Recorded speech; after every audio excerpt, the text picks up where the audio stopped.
What are we doing today, sir? We are going to help with your incredibly boring engine build of Clark's engine, which isn't your fault. You actually did a good job. But since it's the only thing in this episode, I thought we'd try to liven up the episode a little bit. I'll be picking on you. Oh, thanks for the warning. You're welcome.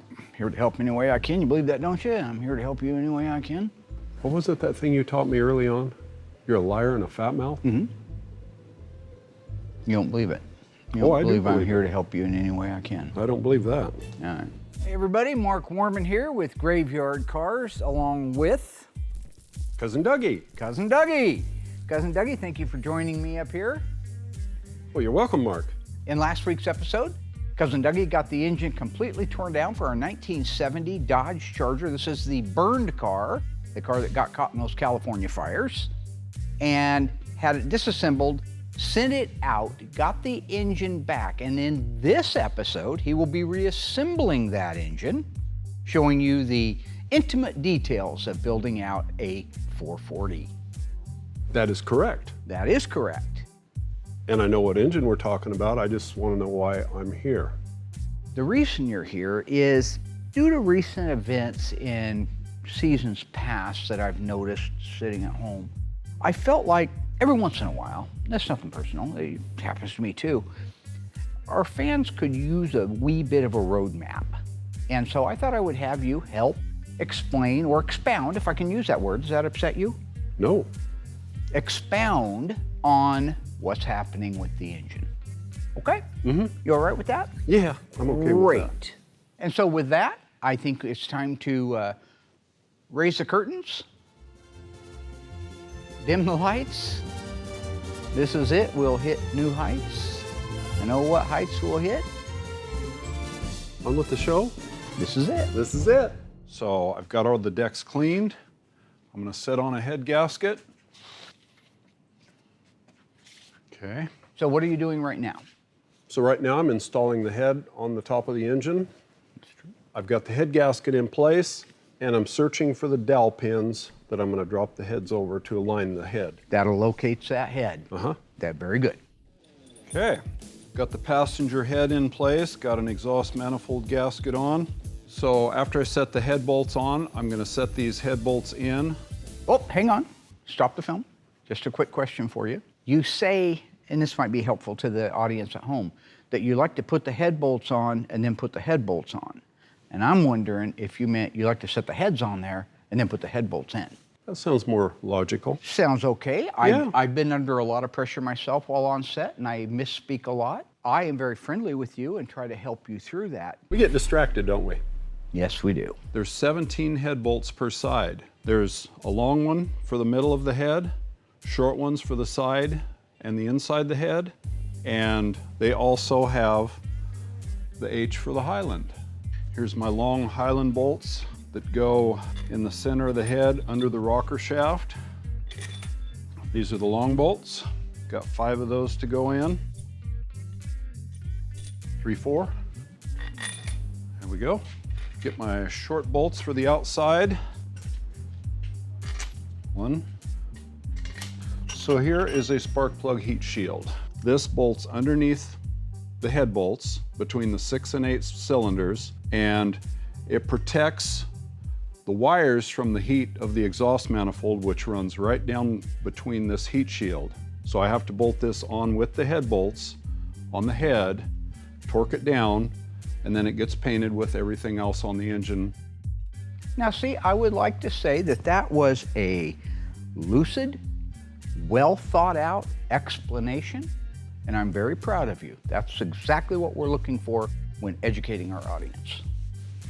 Thank you. You're welcome. We have 4 short bolts that go down in here in the head. I've got all 17 bolts in place. Now I'm going to snug them down so the head doesn't fall off with a little tiny 1/4-inch tool here. Now, Doug, I have a question for you. Inquiring minds want to know. When they see you run that little 1/4-inch drive impact down there, and you give it the tap tap, all right, we know we have to torque the head, so we're certainly going to tighten them down with that. But what kind of torque do you believe that little gun puts when it goes tap, tap? 2 foot-pounds. 15. 15? 15, that's that little right. 1/4-inch impact gun? Yeah, 15 pound-feet of torque. Pound-feet, why'd you say that? It's foot-pounds. Well, that's what I always thought growing up. I bet a lot of you old-timers out there used to call it foot-pounds of torque too. But recently I found out it's pound-feet of torque.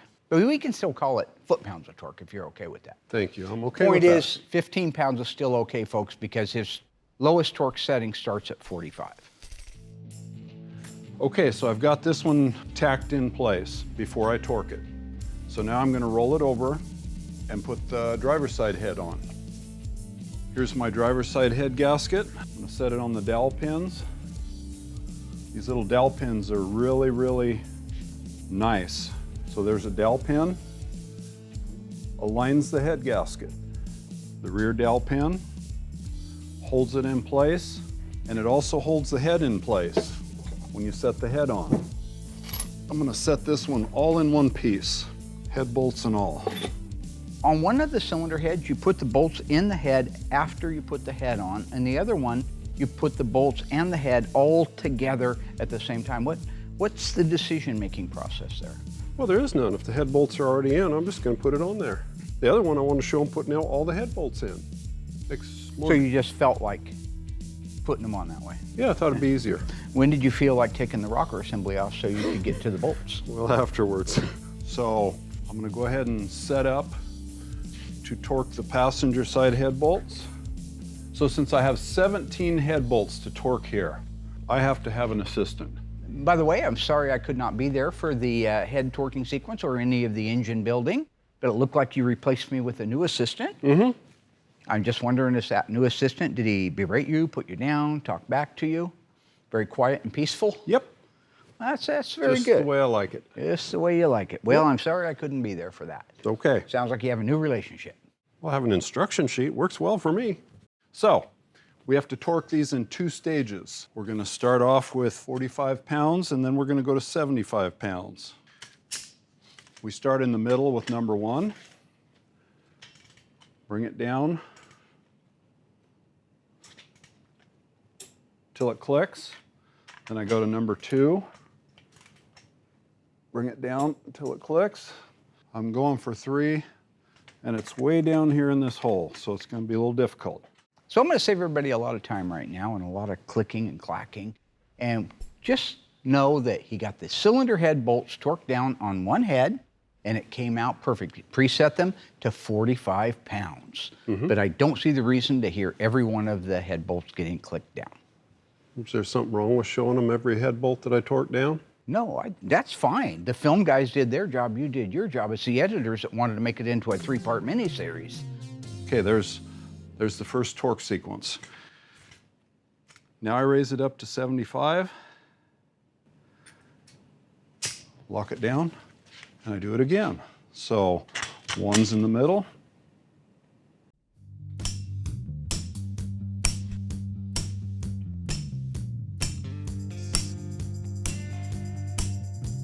See what I mean? I can't take that clicking, the constant clicking. It drives me crazy. I don't want to hear the clicking. Why? Because I have misophonia, okay? I had a dead dad, a tumor in my foot, Osgood slaughter, colorblind as a bat, 8 crayons of misophonia. Does that make you happy? Does that excite you? No, I don't. I don't know what misophonia means. Why don't you tell that to your shrink? Okay, so we got the passenger side head torqued down. Now I'm gonna roll it over and do the driver's side. Okay, so I got the heads on, got all 34 bolts torqued down 3 times. I don't know what that is, 132, I don't know, I lost count. I wasn't good at math. So anyway, heads are on, torque down. Now, I don't get your math on this one. You torque them once at 45 pounds, you torque them again at 70 pounds, is that the full? Yeah. That means you torque each head down twice. That's not 3 times all the way around, that's only 2 times all the way around. Sometimes I go 3 or 4 times all the way around. Make sure I didn't miss one.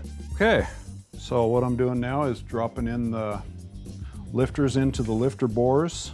They're gonna sit down on top of the camshaft. You wanna give them a little twist as you slide them down in there. We have 16 of these to put in here. I've already pre-oiled these things. What Doug's talking about pre-lubing, and this is again just a little assistance because not everybody knows. He's talking about oil priming the lifters. Can you explain what that is, how that works? So what I do is I soak the lifters overnight in oil so that oil gets into the inside of the lifters so that they're pumped up when they're installed in the engine. It's a great explanation. Do you ever do it manually to see if they will fill up?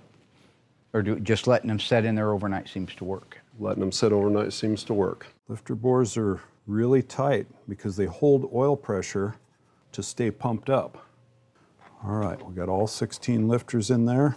Now I'll drop in the push rods. These Mopar push rods have ball. So the ball will set in the top of the lifter. And then the ball on top will set in the socket in the rocker. We're going to put a push rod in each lifter. Okay, so after I have the lifters installed, I'm going to go ahead and install all the push rods.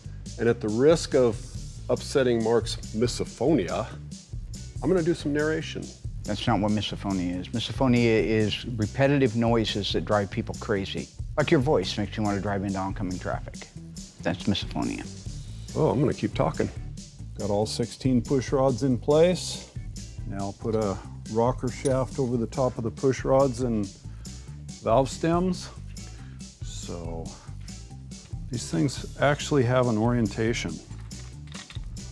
There's an oil passageway in the side of this rocker shaft that actually angles towards the outside of the engine.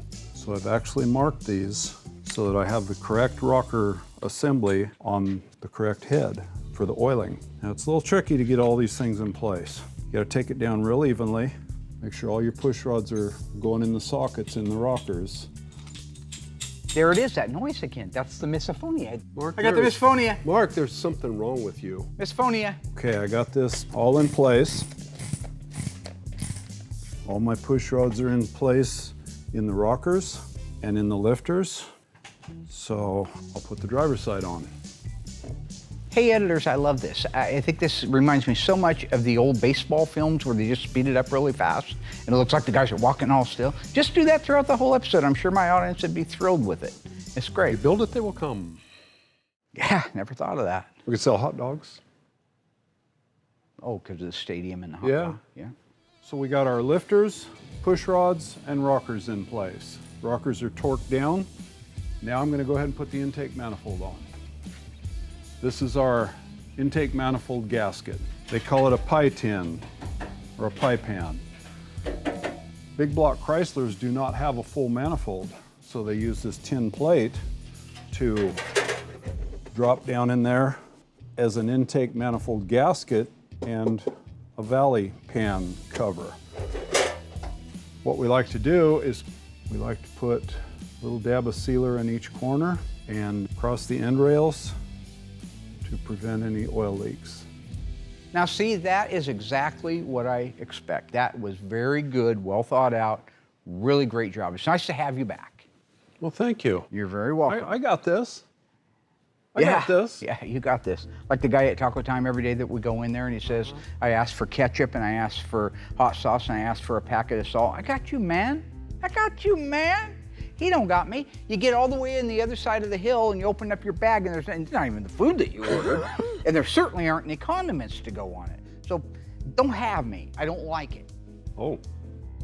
Well, I'm not him. No, you're not. I got you.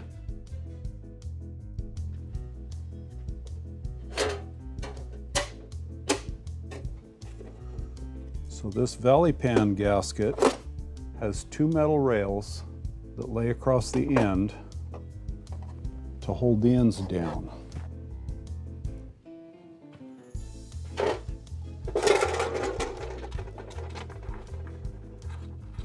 I like to make real sure that the pan gasket is down in place so the bolts will go through from the intake manifold.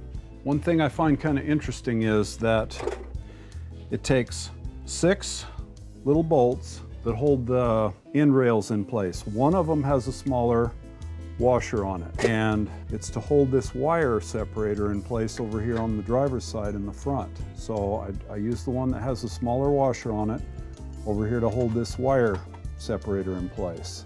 This is great. I love this guy. This is the guy I want. How can I get this guy all the time? This guy's great. I got this. Here's my intake manifold. Okay, all ready to go. Set it right down here on the valley pan gasket. Just like that. Okay. All right.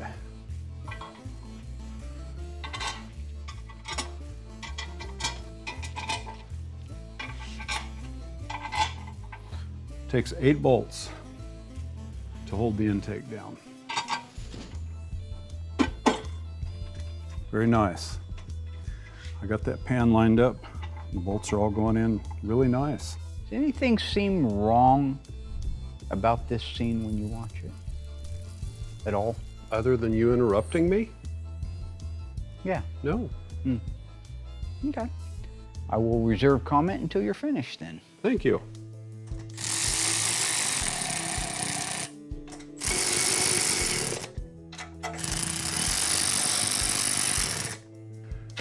So we can tighten this in a crisscross pattern, again, like we did the heads, inside to outside. Okay, stop it right there. This is great. This is what I was referring to earlier when I asked you if something seems strange to you or wrong about it, and you said, no, just me interrupting you, right? Well, I'm interrupting you again to bring you a special message. Did you notice that you did not put any sealer between the intake manifold and the pan gasket? I sealed that. No. You seal between the pan and the heads and the block.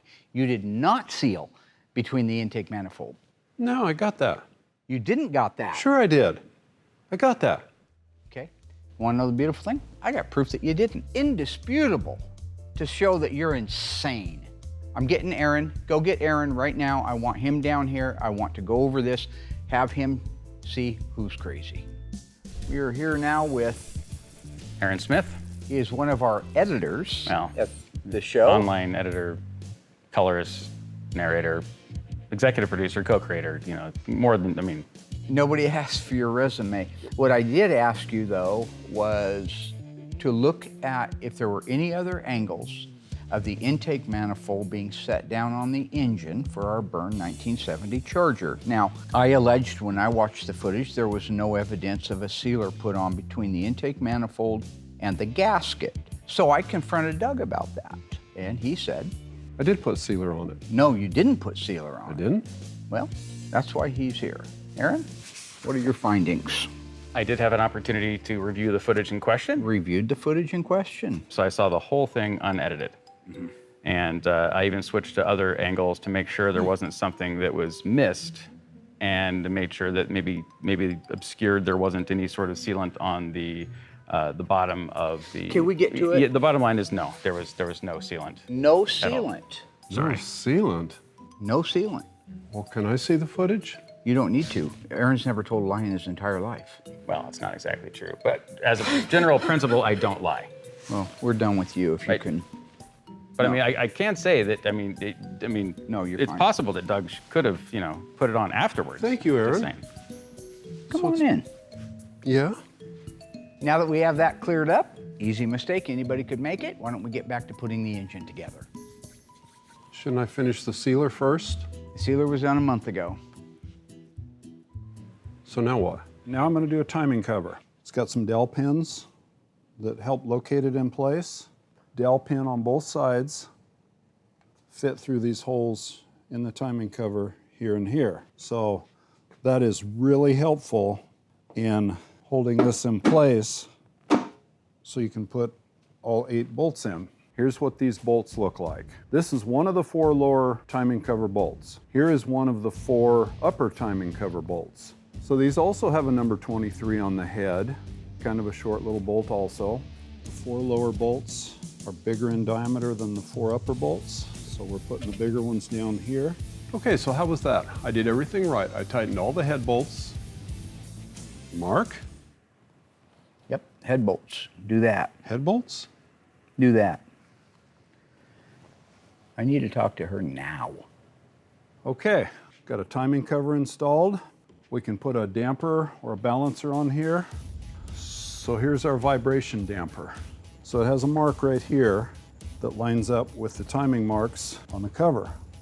0 degrees, 10 degrees before, 10 degrees after. So this is a keyed damper. It has a keyway slot. There's a key in the crankshaft. So to put the damper on, run it back and forth, and there's the key slot. It just found its way onto the keyway. We're on the key. I did put some grease on the front of the damper and in the seal. That's going to help it go through the seal without damaging the seal in the front of the timing cover. I just tap this on with a dead blow hammer. What The noise? misophonia. What The noise? misophonia. I don't hear anything. The misophonia. Misophonia. There's something wrong with you, Mark. I don't know what it is. Misophonia. There's something wrong with you. Well, I got it. Yeah, what do you got? So if you get to the point where you can get a bolt started in it, you can put your bolt in and draw it down with a power tool. So what you do is you want to watch this balancer as it goes in, and when it stops, rattle it just a little bit, and then don't power it anymore after that. So you watch it go down.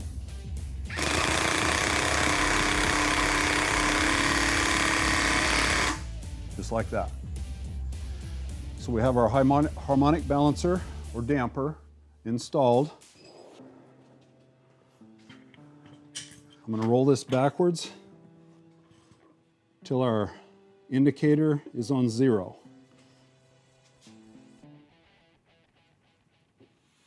Somewhere in there. All right, we got our damper on. Went perfectly. Now we're going to put on a water pump. I've already got some right stuff on the back of the gaskets here. Water pump bolts on to these 6 bolt holes here. Water goes in and out of these holes through the water pump into the radiator. So these are all the water passages into the block and the heads from the water pump.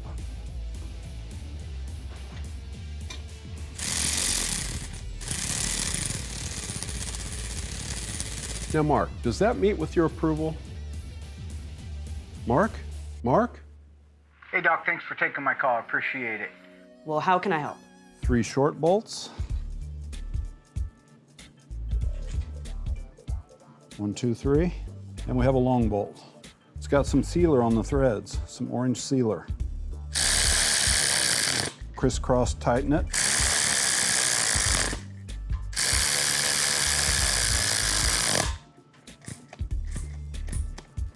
Here's our oil pump. Remember when you told me in one of our recent meetings that if I had that urge to punch somebody in the throat or steer into oncoming traffic, that the best thing I could do is reach out and call you? I don't think I quite worded it like that. Well, I told you those were the things that I was going to... But anyway, this is me calling you, okay? So today you're saving a life. All right. Well, how can I help? We have our spark plug wire holders that go on the front here.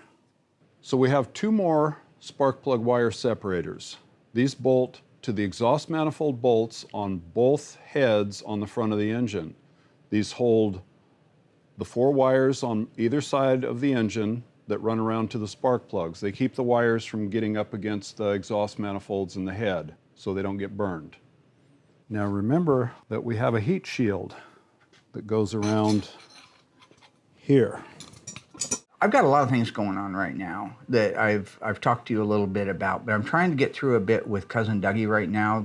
We're actually filming a live episode right now. I just had to sneak away to make sure. I'm having a hard time in my brain getting to that happy place that you had talked about before, that, you know, when things are getting bad and things are stressful, you kind of take yourself out of the situation, paraphrasing, of course, and go to a happy place. I can't think anything happy.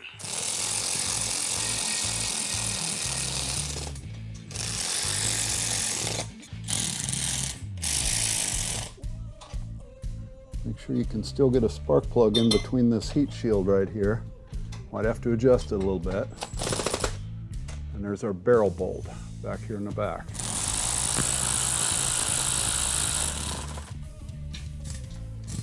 This one here's giving me a little bit of trouble.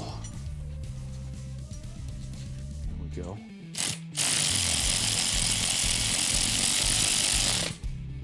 Okay. There's our driver's side exhaust manifold. Passenger side gets 2 long barrel bolts. These are open on the end, we don't know why. But anyway, 2 long barrel bolts go in these holes, and they're what holds the manifold in place through here. Okay, now I want you to try something for me. Next time you get stressed out, imagine that you're driving your old Charger around town, listening to your favorite music. I mean, really feel it. Can I listen to the Stones? Yeah, sure, anything you want. Can I get it on? That's a term we used to use back in the old days. It meant to accelerate the car real fast. Like, hey, let's get it on. And it meant punch the gas, smoke them. Can I do that? Damn straight. I like your style, Melfi. I like your style.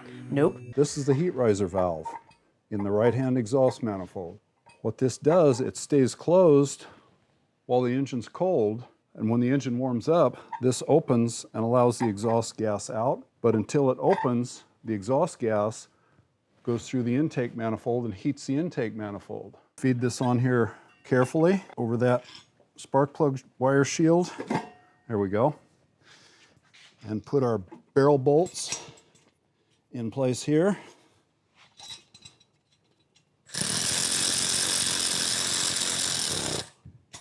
So, oil filter, got a rubber seal, threads on to the oil pump right here. Spin on. Spin it on. Okay. So now we have our oil filter, and we'll cut right here. This being the passenger side with all of the wire holders. These are the number 8 spark plug wire tabs. The number 8 wire comes from the distributor, lays in these 2 little brackets, and runs down through that little bracket that I just installed on the exhaust manifold. The other wires that go to the alternator lay in these little tabs here. They get folded down after the wire's in place. Oh, well, Mark, nice to have you back. Where'd you go? I had a call to make, my friend. I had to order some parts. Looks like you're doing good, and everything I can see so far is back to the action. Action. Yeah. Yeah, moving right along. So after that, we fold them down, and it's all good to go after paint. But these are temporary valve covers I'm going to use. We're going to put on brand new AMD valve covers after we test this engine on the run stand. So, unique about a Chrysler, it uses exhaust studs on the 4 outside corners of the heads. Did you just say that the valve covers use exhaust studs? No, why would I do that? They're a different size stud. Okay. So you put a nut on that stud and 4 bolts. Here's one of the little nuts with a washer, captive washer, holds the front corner on a little tiny 1/4 inch fine threaded stud. And then you got 4 bolts down behind the exhaust manifold. Then we have a captive washer nut that goes on the rear stud on the valve cover. 2 more bolts. So we have 4 bolts, 2 studs with nuts holding the valve covers on.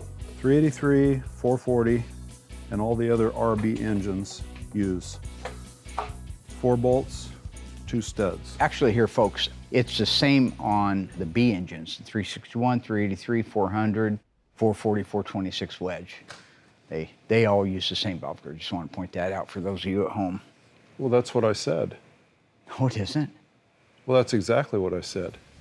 Here's our driver's side valve cover. Got the PCV breather in it, which gets painted on a 70. So,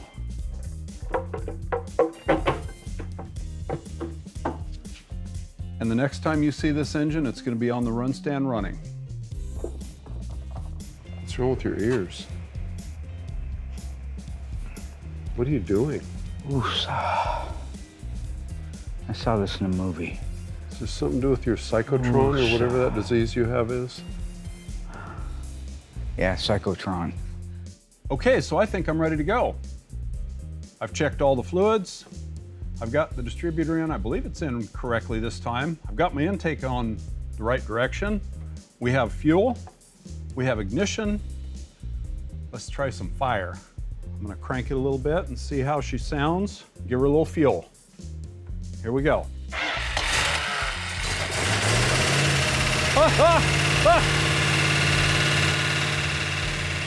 I don't believe it. I don't believe it. Hey, this sounds good. This sounds really good. 80 pounds oil pressure. That is great. Sounds good. Okay, so I'm gonna let this run for about 15 minutes to break in the camshaft, and then I'm gonna ship this over to Will for paint. Okay, folks, so there you have it. That engine ran great. Little smoke off the valve cover, that's normal. Sounds great, sounds strong, no engine noises or anything like that. What are you doing, Mark? I don't know what's wrong with him. Left turn. Oh, man. Anyway, the engine ran great, so now I can get on to building out the rest of this drivetrain. Hi, I'm Cousin Dougie. I'm here to tell you to like and leave a comment. Like and leave a comment. Also subscribe. And subscribe to our channel for more videos and full episodes of Graveyard Carz. Did I do it? Oh God.